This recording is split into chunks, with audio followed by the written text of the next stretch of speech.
Sophia was fuming, and I could practically feel the heat of her anger as I drove us home from a party hosted by her friends, Claire and Lucas Whitmore. Let me back up. I'm Alexander Reed. How did I know she was furious? Oh, it wasn't subtle. She had wedged herself into the far corner of the passenger seat. Her arms crossed so tightly, it looked like she was trying to fold into herself. Her scowl? It was intense enough to sour milk on sight.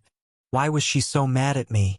Well, I'd managed to humiliate her in front of her friends and ruin the entire night. Believe me, I felt awful about it. We've been married 10 years and have 3 kids, but I'd never seen her this livid. So what exactly did I do to light this fire? It all started with the key. The Whitmores are known for hosting wild, upscale parties, and Sophia had been itching to go. I'm not exactly into the wild scene, but she somehow got us an invite through mutual friends. What she didn't tell me, probably on purpose, was that this party had a shocking twist. Turns out, all the wives were expected to toss their house keys into a big bowl. Then, at the end of the night, the husbands would draw a random key and, well, pair off with whoever the key belonged to. And no, they weren't swapping recipes. When I figured out where the evening was headed, I froze. I'd never been so blindsided or furious in my life. Grabbing Sophia's arm, I dragged her into the kitchen, barely keeping my voice down. Did you know this party was going to turn into this? I demanded, my voice sharp. She smirked, like she thought the whole thing was some kind of joke. Yeah, I knew. I stared at her, stunned. And you didn't think to tell me ahead of time? Of course not. If I had, you wouldn't have come, she said, shrugging like it was no big deal. I clenched my fists, barely holding back my frustration. Well, you're right about that. I wouldn't have come. And I'm not staying either. We're leaving. Her eyes narrowed. Alexander, don't do this. It's just one night. It's not a big deal. It'll be fun, and maybe it's exactly what our marriage needs. I couldn't believe what I was hearing. I don't need that kind of excitement in my life, Sophia. And frankly, neither do you. Let's go. We can't just leave, she hissed, throwing a glance over her shoulder. It would be rude. You're going to embarrass me in front of everyone. You're worried about embarrassment? You should have thought about that before throwing our keys into that bowl. Her expression softened for a moment, almost pleading. Alexander, I need this. Just for one night. I want to feel like more than just a wife and mother.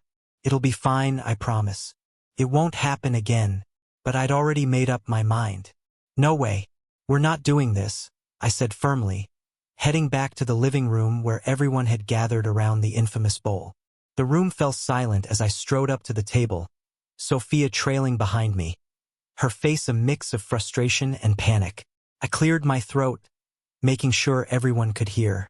I wasn't informed about this part of the evening, I announced, my voice steady but loud enough to cut through the awkward tension. I'm not sharing my wife with anyone. Period. The murmurs started immediately, and a few people shot me irritated looks. I didn't care. Reaching into the bowl, I dug through the pile of keys until I found ours, the one with the red plastic cover. I held it up like a trophy. For the record, my marriage vows mean everything to me. This isn't my idea of fun. The room was buzzing with whispers now, but I wasn't sticking around to hear what they had to say. Without another word, I turned to Sophia. Let's go. Her cheeks were red, whether from anger or humiliation, I wasn't sure. But she followed me out. That night, I learned 2 things. I'd ruined her evening, and she'd nearly ruined our marriage. I didn't care anymore. I turned to Sophia, who was glaring at me, her eyes blazing with fury. Sophia, I said firmly, you need to decide right now. Either come with me and leave all this nonsense behind, or stay here and never come home again. I'm leaving. The room went silent. Every pair of eyes focused on Sophia, whose face flushed with embarrassment. She hesitated for a moment before speaking. I'm sorry for my husband's behavior, she muttered, addressing the others. I'd love to stay, but I think I should go, given the circumstances. Reluctantly, and clearly fuming, she followed me out to the car. The second the doors slammed shut, she exploded. You are such a selfish jerk, she yelled, her voice shaking with anger. How could you humiliate me like that in front of everyone? We'll never be invited back there again. Embarrass you, Sophia? I shot back. What about how you embarrassed me? You didn't even tell me about your little plan to hook up with someone else tonight. She glared at me, her voice dripping with sarcasm. It's not like you'd be left out, Alexander. You could have been with another wife. We both could have had fun. Fun? I barked out a bitter laugh. I don't want to be with another woman, Sophia. That's not how I see marriage. 10 years together. And now you're telling me you'd throw it all away for one night with a stranger. She softened her tone slightly but didn't back down. It's just one night, she said, as if that would make it better. After everything I've done, being a good wife for 10 years, don't you think I deserve this? A little adventure, a chance to feel admired, to have some fun for once. Fun? You mean sleeping with someone who isn't your husband? She hesitated, then nodded. If you're going to put it bluntly, yes, that's a big part of it. I didn't respond. I just slammed on the brakes, made a sharp U-turn, and sped back toward the Whitmore house. What are you doing? She shouted, panic creeping into her voice. If spending a night with another man means that much to you, I said coldly, then go ahead and do it. I pulled up in front of their house, noting the driveway was still packed with cars. Looks like you're not too late. Go in. Have your fun. Maybe he'll satisfy you in ways I can't. Alexander, stop this, she pleaded. It's just an adventure. You're perfect for me. But I can't do this alone. We both have to participate. I shook my head. I already told you I want no part of it. I've never cheated on you, Sophia, and I never will. Unless we're not married anymore. Her face fell, her voice trembling now. What are you saying? I'm saying it's decision time, I replied, my voice flat. If this means so much to you, go ahead. Be with your cheating friends. They'll welcome a beautiful woman like you, even without her husband. Sophia reached for the door handle, then hesitated. She looked back at me, her expression conflicted. Her voice softened. Would you pick me up tomorrow morning? From wherever I end up. I'll call and let you know. Not a chance, I said firmly. But don't worry. I'm sure your new guy will be happy to give you a ride after spending the night with you. You're making it sound so terrible, Alexander, Sophia said, her voice softening like she was trying to reason with a child. He won't be my lover. Just someone I'm close with for one night. I love you, Alexander. You're the only man for me. I laughed bitterly, shaking my head. Do you actually believe that? There's no way you can claim to love me and still go through with what you're planning. Let me explain, she said, frustration bubbling under her words. I just want something new, someone new. Not forever. Just for one night.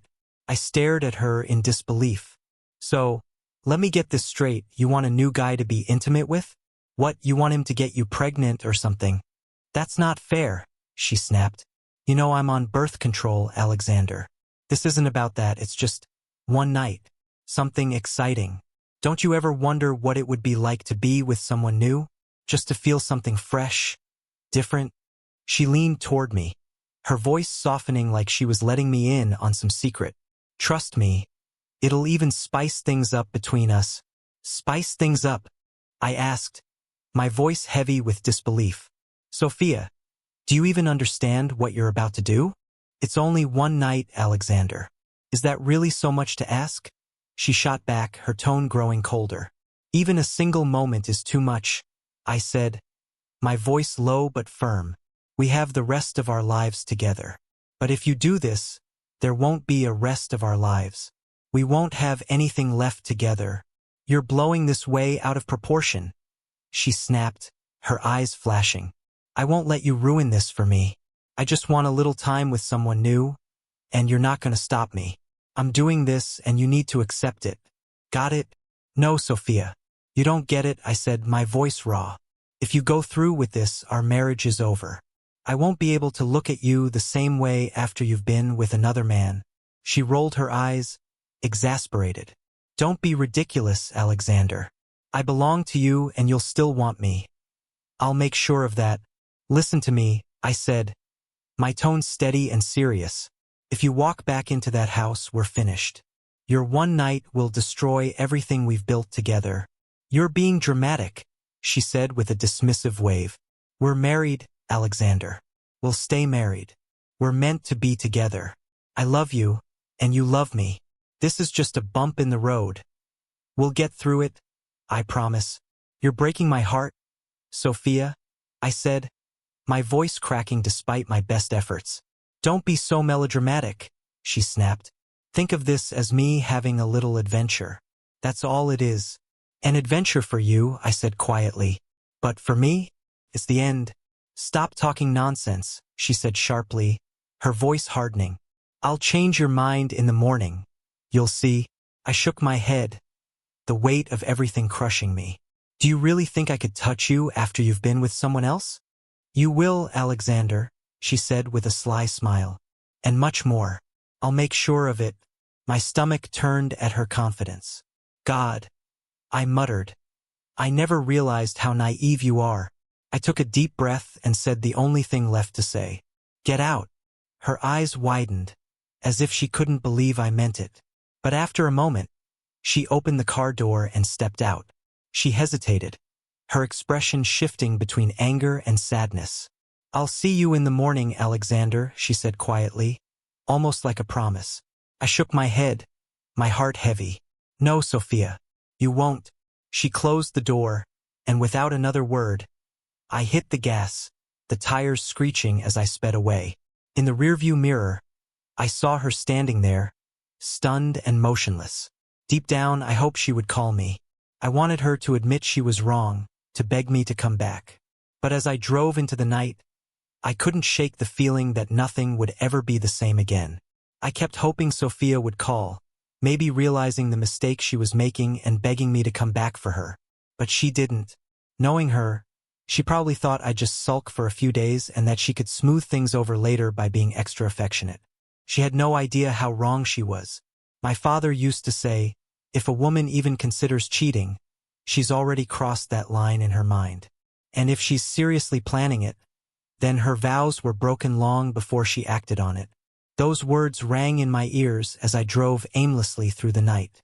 Admiring someone might be human, but planning to follow through? That's betrayal. As painful as it was, Sophia ended our marriage tonight. There was no coming back from this. The worst part, though, wasn't losing her. It was the thought of losing time with our kids. Juliana, who was only 9, with her love of drawing and giggling at silly jokes. Isabella, just a year younger, always asking a million questions about everything she saw. And little Alexander Jr., my 4-year-old shadow who loved pretending to be just like Dad. How could I even begin to imagine not seeing them every day? But as much as it ripped me apart, I couldn't just let what Sophia did go unanswered. Not this time. The kids were spending the weekend at my mom's, so at least they were spared from seeing this mess unfold. I drove around for what felt like hours, still holding on to this faint hope that she'd call me, tell me she'd changed her mind, and ask me to pick her up. But the longer the night stretched, the clearer it became. She had made her choice. Eventually, I came up with a plan and headed home. I had barely pulled into the driveway when my phone buzzed. My heart jumped for a second, thinking maybe, just maybe, it was Sophia. But when I looked at the screen, it wasn't her. I answered anyway, even though I immediately regretted it. There was loud music and laughter in the background, and then a man's voice came through. Hey, Alexander, he shouted over the noise. It's Ethan Bennett from the party. Your wife gave me your number. She's hoping I can talk some sense into you. My blood ran cold. She's really excited about tonight. He continued like this was all perfectly normal. She wants you to be a part of it too. Honestly, man, you're lucky. Every guy here is hoping they'll get her key. She keeps saying someone's in for a night they'll never forget. Why don't you come back? There are some seriously hot ladies here who'd love to keep you company. I saw red. Go to hell, Ethan Bennett, you manipulative bastard. And while you're at it, screw everyone else at your sleazy party, including my cheating wife. I hope you all rot. I hung up before he could respond and stormed into the house, my anger giving me a laser focus. I didn't even hesitate. In less than 20 minutes, I had packed 2 suitcases with enough clothes for a couple of weeks. I grabbed my laptop, my shaving kit, and my phone charger. Then I spotted our wedding license tucked in the drawer where we kept sentimental stuff. I pulled it out, stared at it for a second, then tore it to pieces.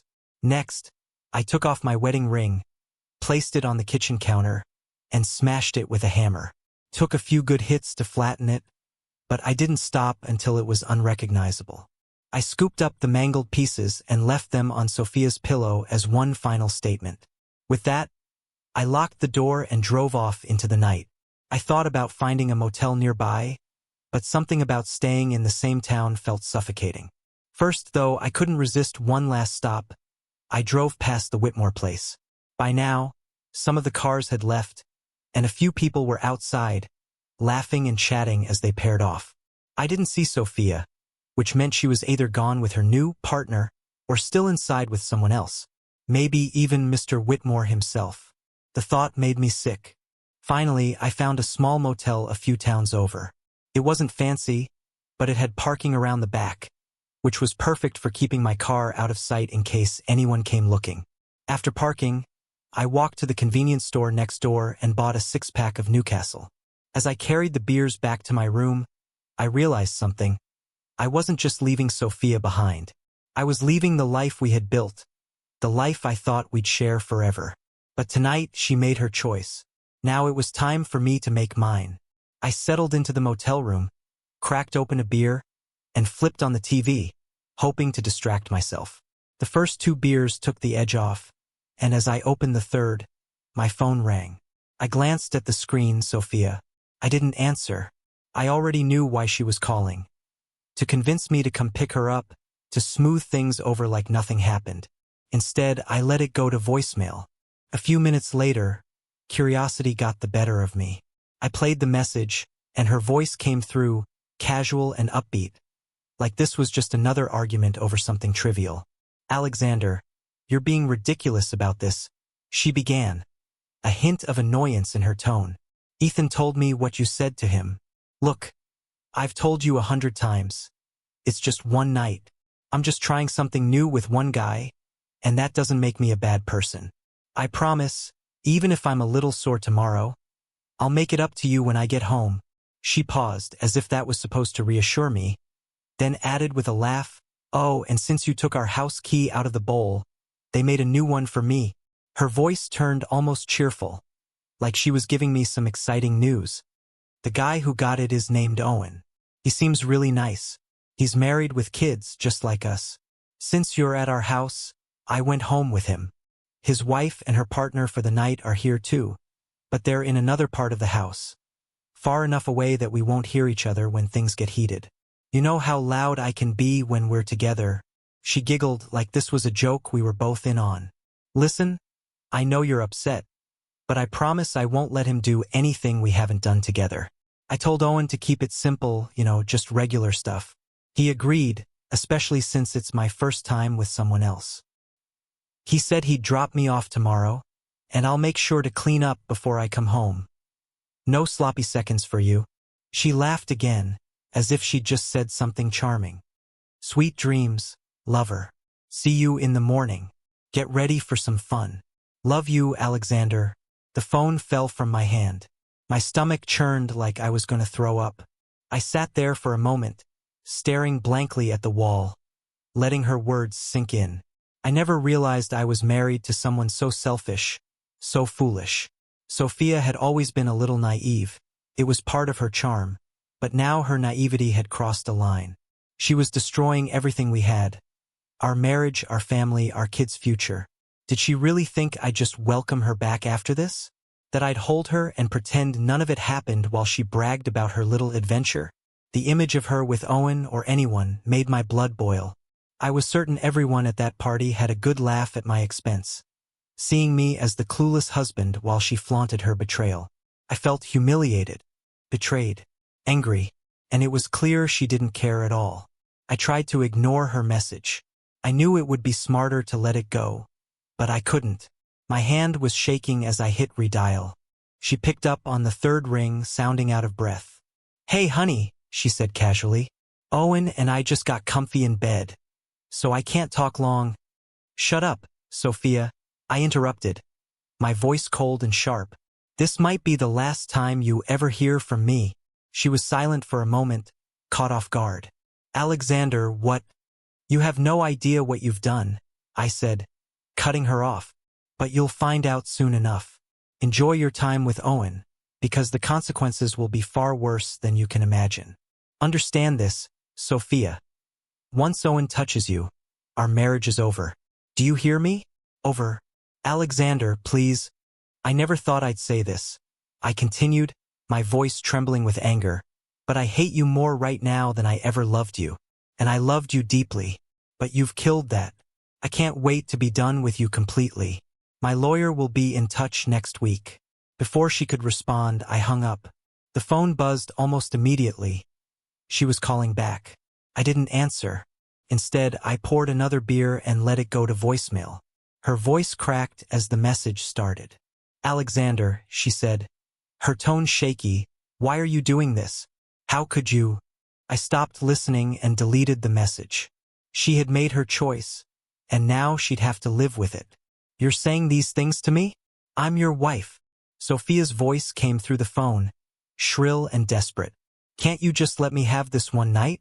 Owen and I just started, and now you're ruining it for me. I don't even know if I can enjoy being with him now.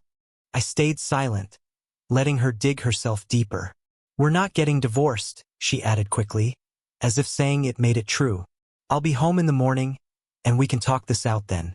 I'd come home now, but I promised Owen I'd stay the night. Please, Alexander, I need this.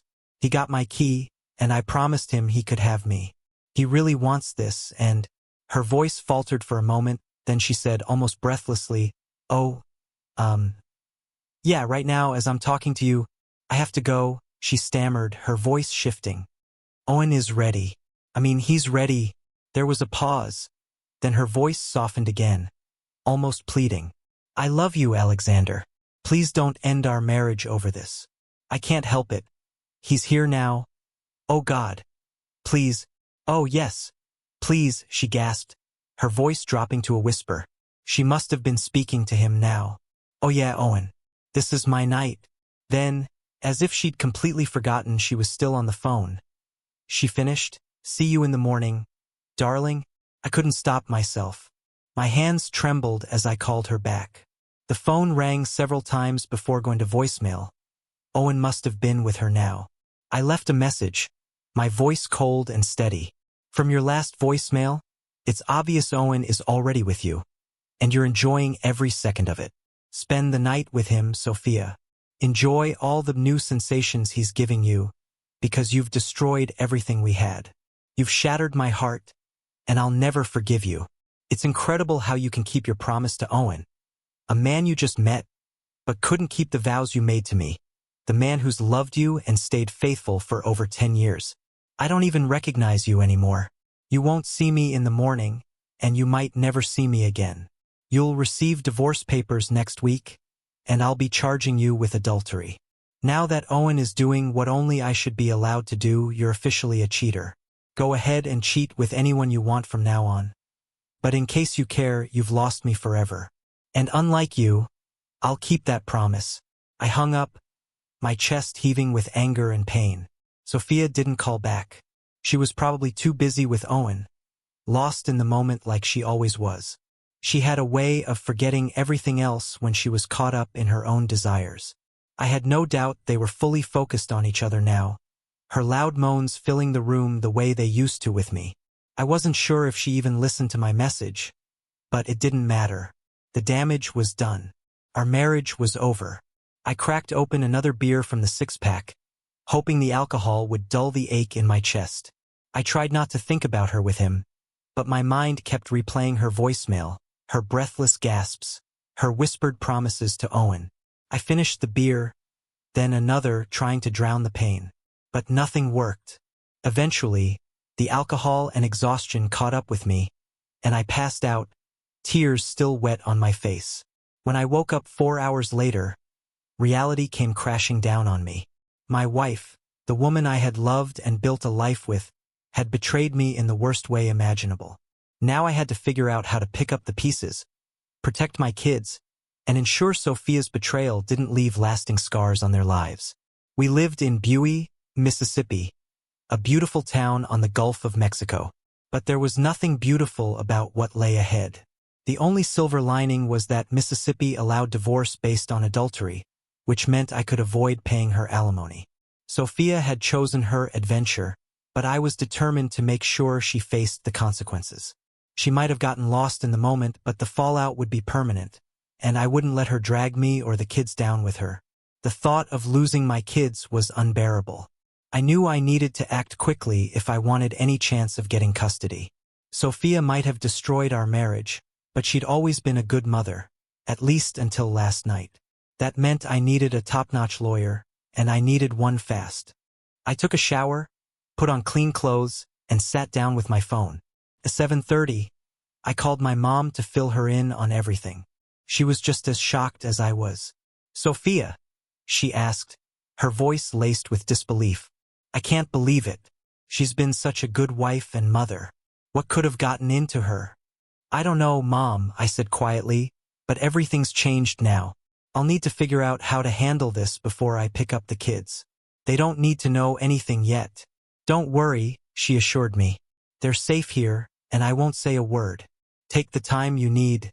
I hung up and sighed deeply, knowing she was right. The kids couldn't be dragged into this, at least not yet.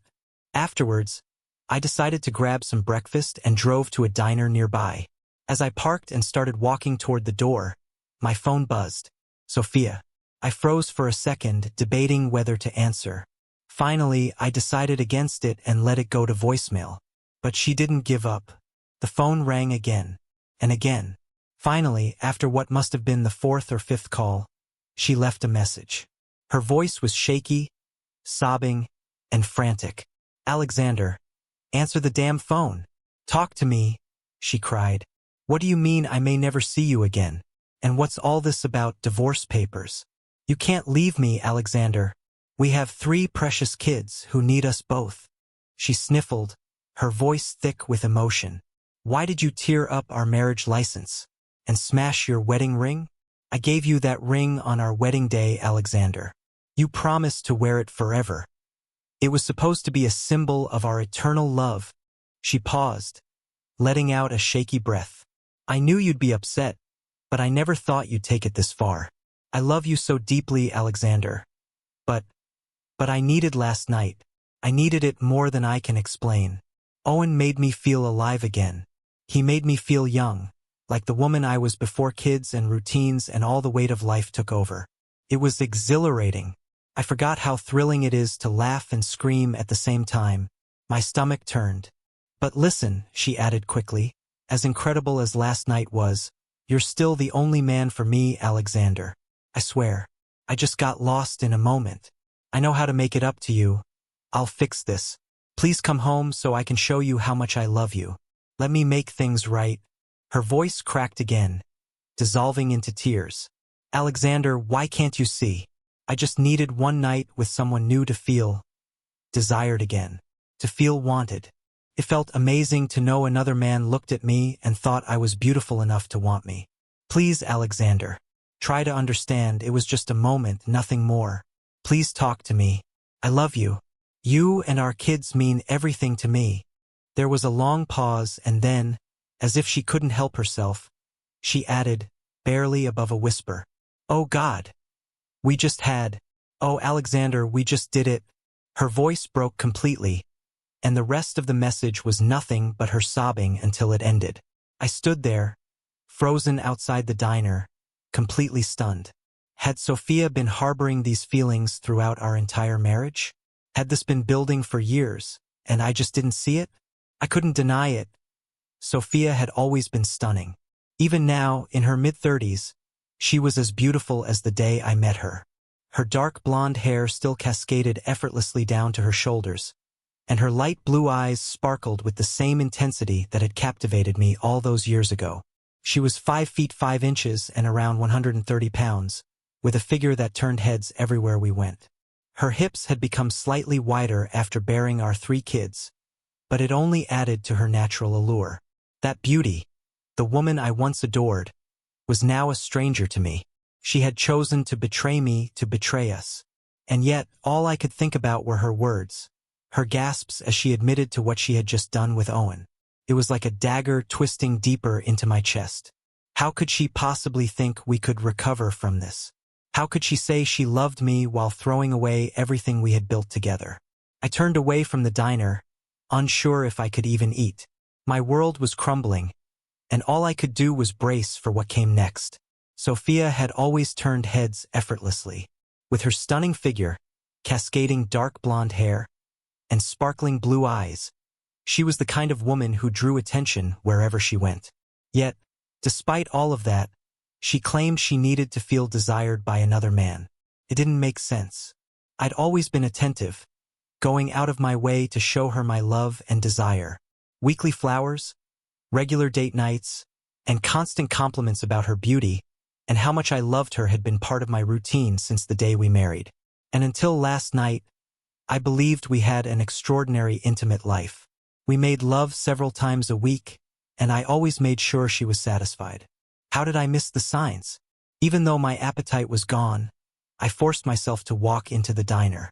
I ordered scrambled eggs, toast, and black coffee. The food sat untouched, but I downed 6 cups of coffee, each sip doing little to pull me out of the fog of devastation. For the first time, I truly understood why people said they wished they were dead.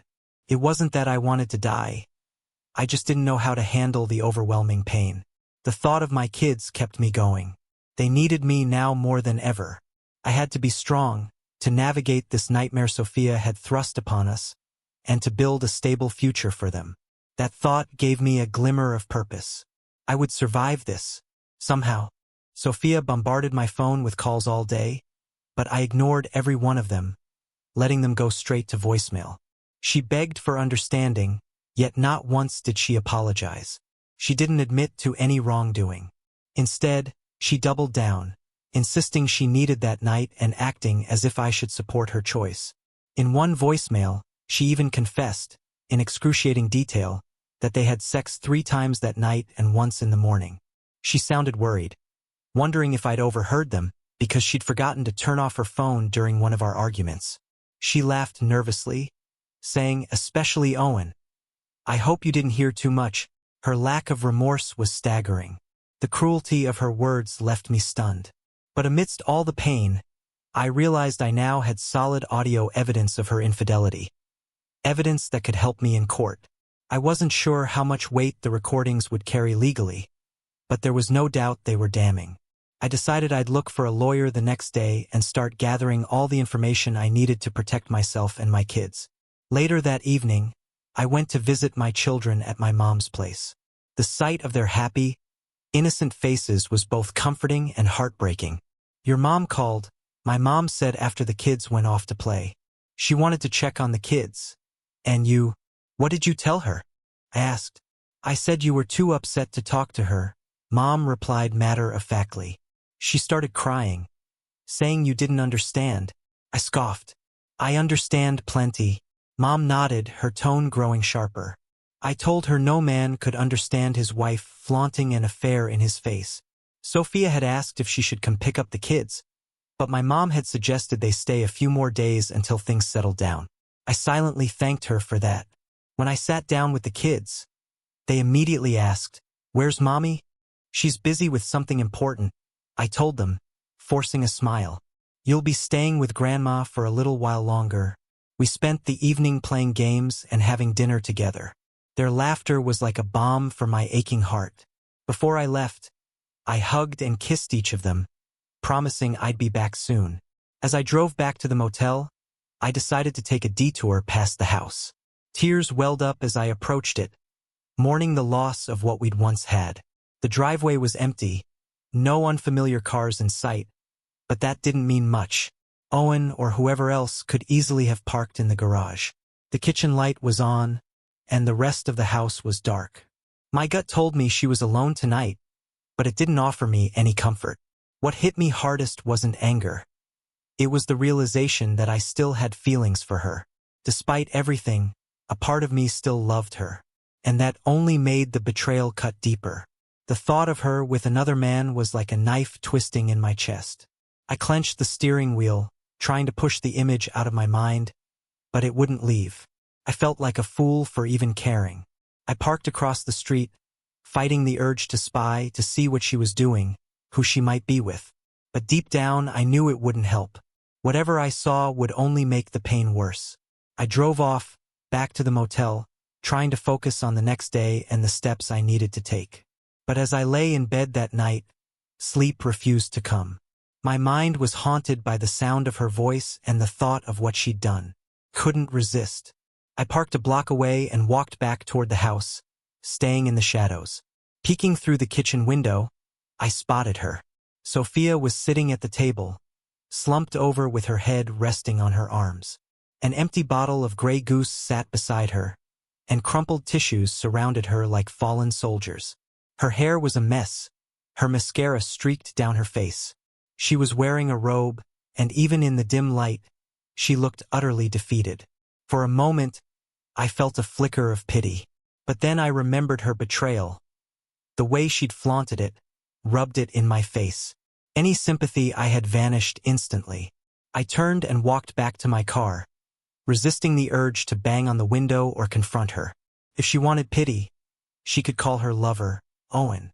Maybe she was finally starting to grasp the gravity of what she'd done. But it didn't matter. It was too late for regret.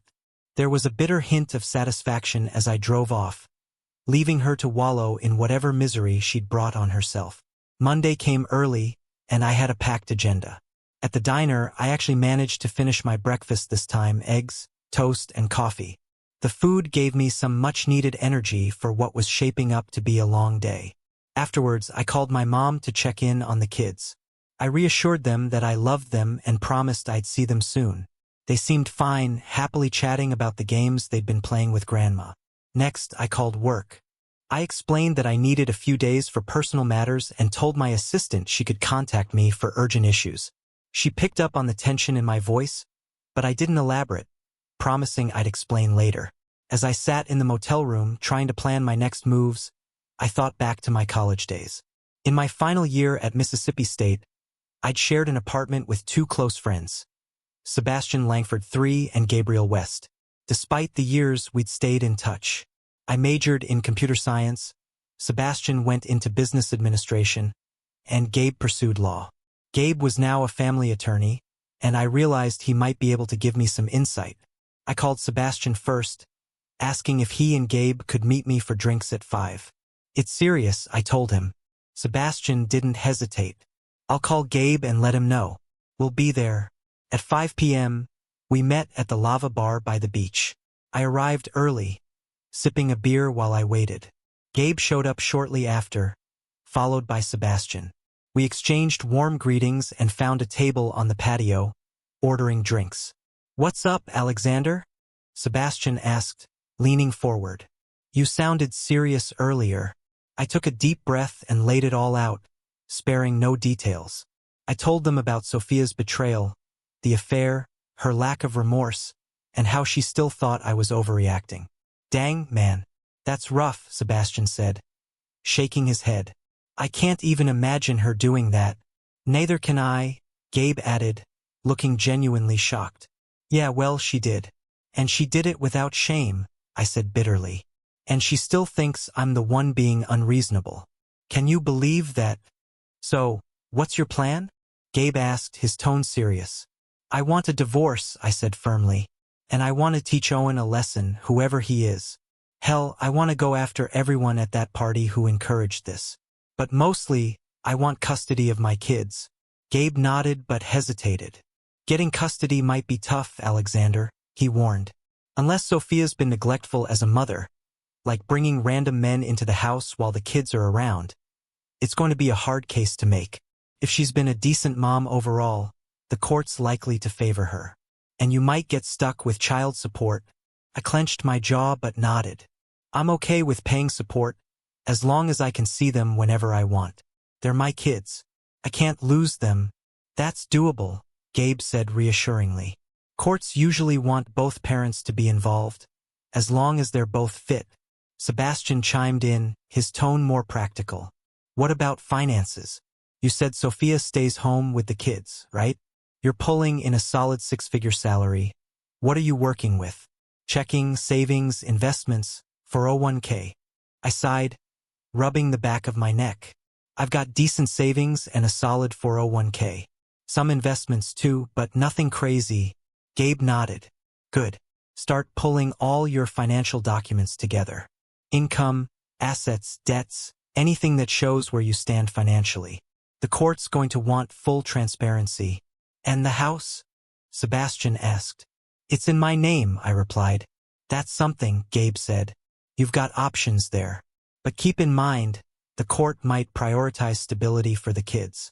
They might let Sophia stay in the house for a while if she gets custody. The thought of Sophia staying in my house, raising our kids while I was stuck visiting, made my blood boil. But I pushed the anger down. This wasn't the time for emotions. Anything else I should be doing? I asked. Document everything, Gabe said. The recordings you mentioned, keep them safe. Take screenshots of any messages or emails. The more evidence you have, the better. We spent the rest of the evening discussing strategies and possible outcomes.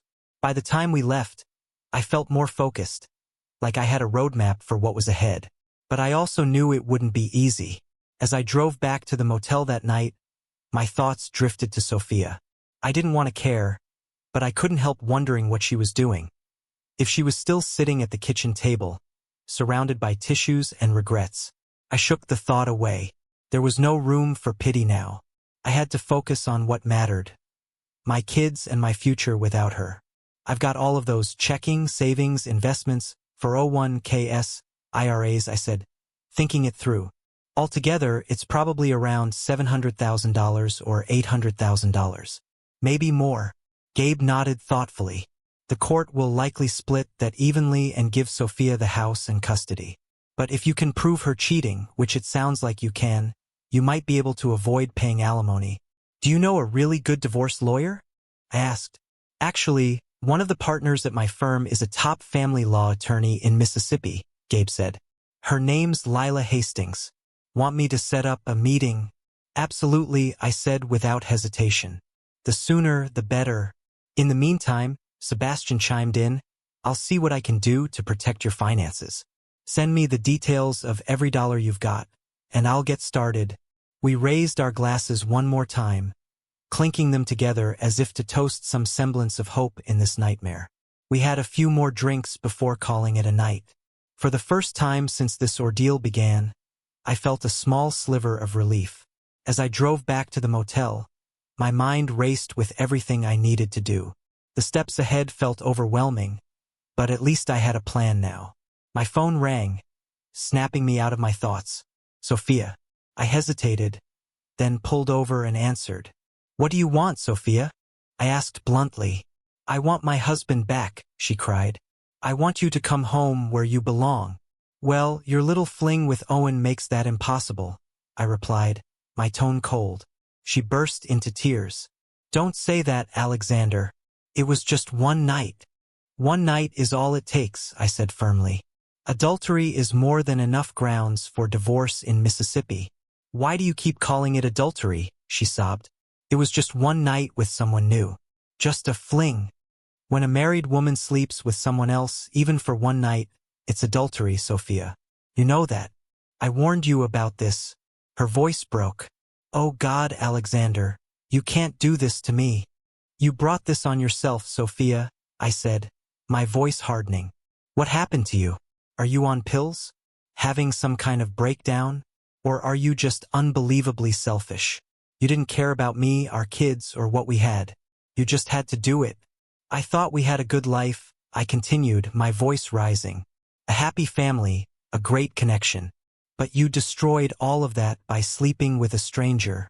We were happy, Alexander, she wailed. I just wanted to see what it was like with someone new. Just once. No harm done. No harm done, I said bitterly. You shattered our family in one night. You broke my heart.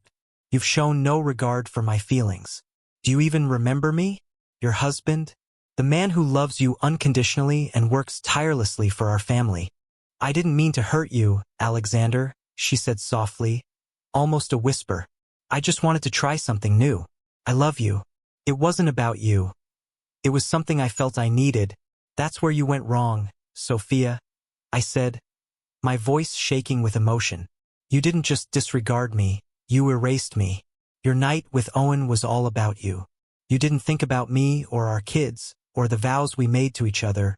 She started to interrupt, but I pushed on. You thought you deserved a special night. Well, congratulations, you got it. But it cost you your marriage, and it's damaged your reputation with your family and friends. And it's not just me you hurt. It's everyone who trusted and respected you. Her sobbing grew louder on the other end of the line. For a moment, I considered hanging up, but I stayed silent, letting her cries fill the space between us. Sophia may have gotten what she wanted, but the cost was higher than she could have imagined. And now she'd have to live with it. Maybe someday I'll forgive you, Sophia, I said coldly, but I'll never forget. And I'll make sure everyone knows exactly what you did. You called me a big baby for being upset about your adultery? Let's see how you handle it when everyone finds out you let Owen have you multiple times. No, Alexander. Please, she cried. My parents would be devastated. Too bad, Sophia. You should have thought about that before you made your bed. Now lie in it. You act like this is no big deal, like getting a parking ticket or something. You threw away a solid marriage for a one-night stand. Was it worth it? Her voice cracked. I didn't think I'd lose everything, Alexander. I thought you'd love me enough to understand. Understand? I shot back, incredulous. No one in their right mind would support their spouse cheating just because they wanted to try something new. It doesn't work like that. What the hell were you thinking, Sophia? What made you do it? I didn't think it would bother you this much, she said weakly. What's the big deal about me sleeping with another guy a few times? It didn't change anything. I'm still yours. I just wanted to try something new once and then commit to you again. I laughed bitterly. Commit to me again? You showed a complete lack of respect for me. I begged you not to do this, Sophia. I told you how much it would hurt, and you still went ahead and destroyed what we've built over the last decade. My voice softened for a moment as I continued. Those vows we made, they were sacred to me.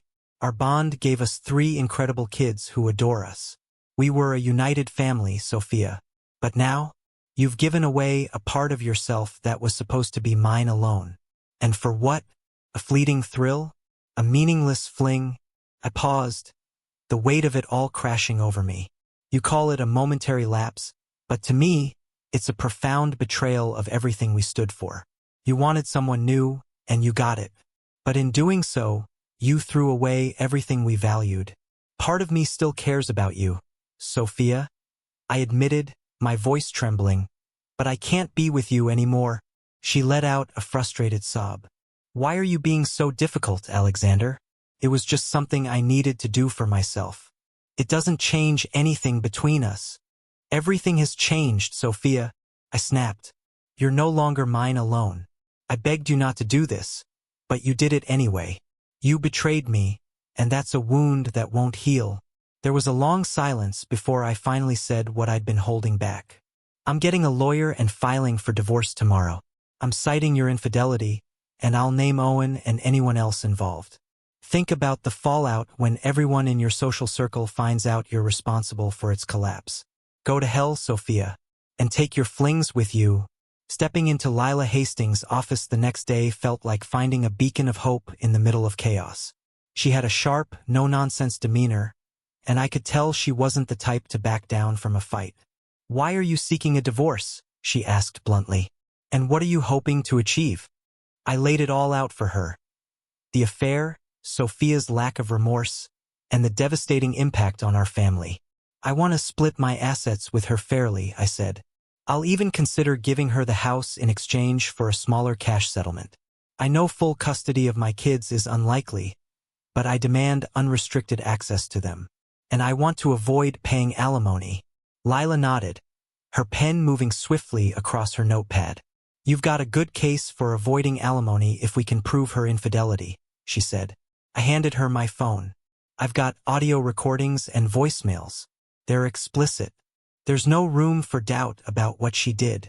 Lila listened to a snippet of one voicemail, her face unreadable. When it ended, She looked up and said, "This will help."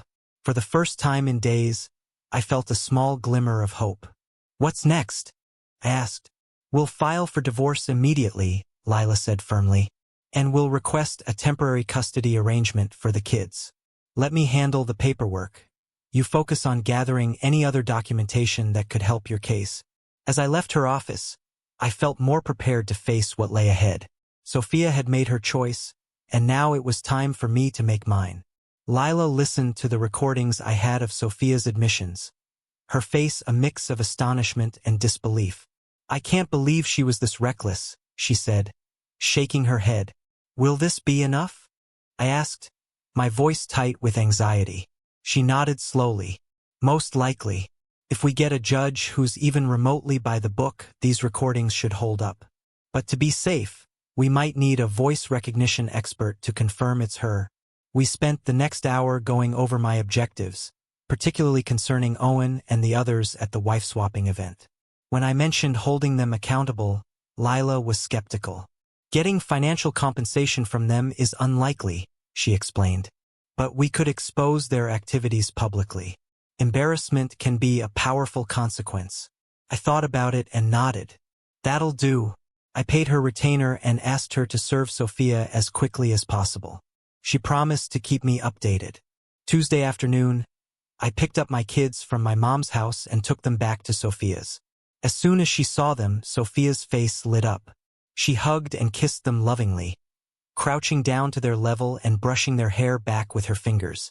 For a moment, I saw the woman I used to know, the mother of my children, warm and full of love.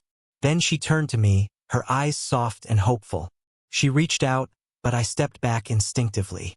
The gesture stopped her in her tracks, and her face crumpled as tears welled up in her eyes. "Please, Alexander," she pleaded, her voice breaking. "Stay. Let's talk." "I can't," I said firmly. "The kids should be home with you, but I'll pick them up for the weekend." She nodded slowly, but I could see she was struggling. For a split second, I felt a twinge of sympathy. But then I reminded myself that she had brought this on herself. Whatever tough time she was having now was nothing compared to the anguish she had caused me. On Wednesday, I went back to work. I couldn't afford to neglect my job. Not just for the income, but for my own sanity.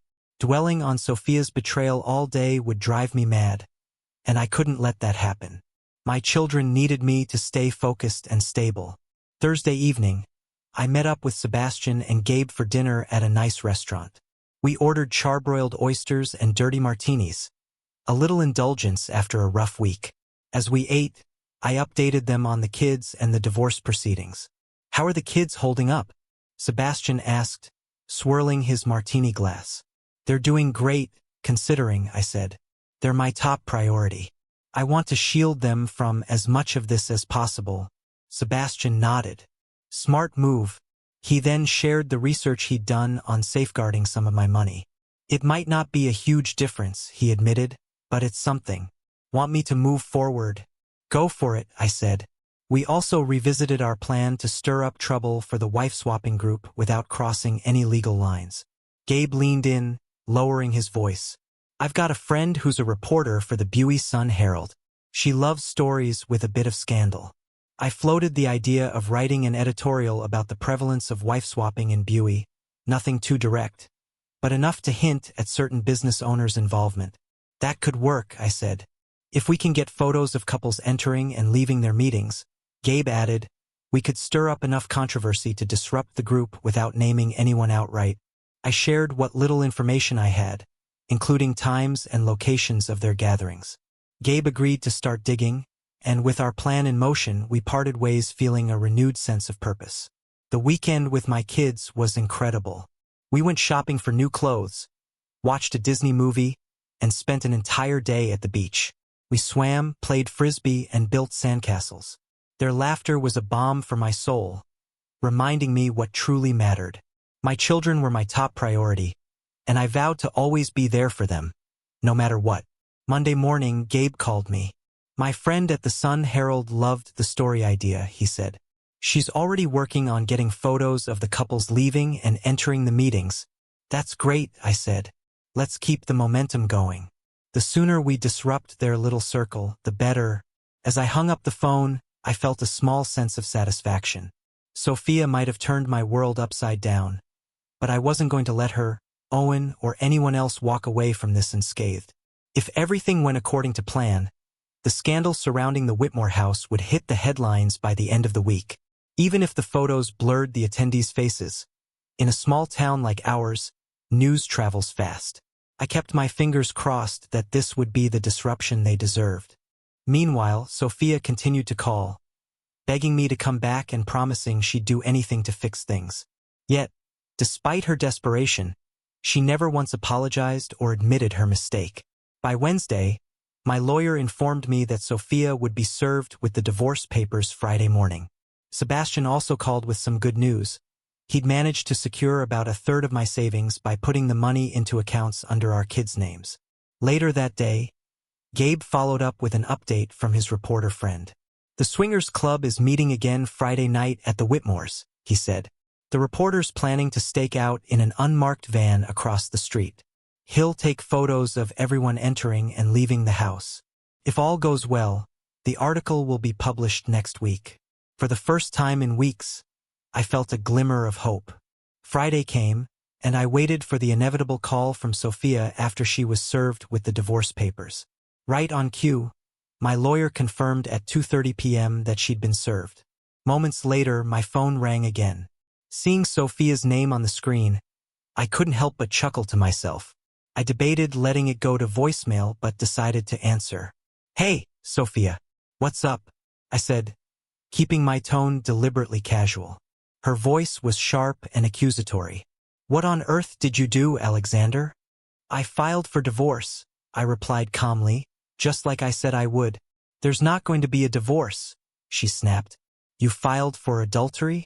Spending one night with another man isn't adultery, Alexander." "I have to disagree with you there, Sophia," I said, keeping my composure. "According to Mississippi law, having sex with someone other than your spouse is considered adultery. And, let's see, Owen definitely qualifies."